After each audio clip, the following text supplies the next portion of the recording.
кощунство с паметта на милионите хора, които са си дали живота в борбата срещу кафявата чума. Това е кощунство спрямо паметта на над 30 000 български войници, които са загинали в тази война. Това е кощунство и пренаписване на историята. За пловдивчани това е символа на Пловдив. Там съм била на Бичуренска, там съм водила детето си, там сме били с приятели. Това все едно, че да ни унищожат споменици. Пловдив. На всичките празници, 3 март и 9 март, винаги сме на Алеша. Защо трябва да пренаписваме историята?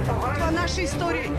Не разбирам защо до такава степен този паметник дразни част от политическите формации. Паметниците не бива да се премахват. Да се противопоставим на сглобката, да продължи рязането на паметници, рязането на българската история и на българската памет.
Алексей Скурлатов прошел всю войну, дважды был ранен, дважды родители получали на него похоронку, но он стал тем, кто вернулся из боя.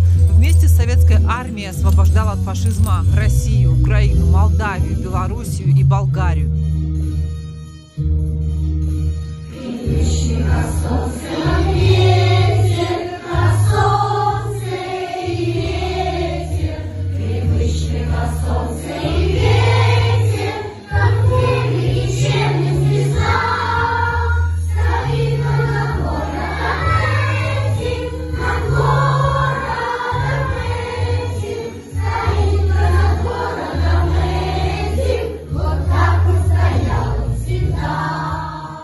Я бы хотел сказать всем фронтовикам, которые были на фронте, всем тем, кто отстоял нашу Россию, матушку, всем тем, кто в тылу делал нам патроны, снаряды и все остальное.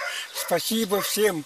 Алеша, мы прошли через ад, написал как-то его сослуживец. Прошли, чтобы вся Европа и Россия жили спокойно. Русский Алеша был всеобщим любимцем, открытый, улыбчивый, скромный, простой алтайский парень, сумевший стать символом не войны, а мира, который он защищал и защитил. Стоит над горою Алеша, в Болгарии русский солдат.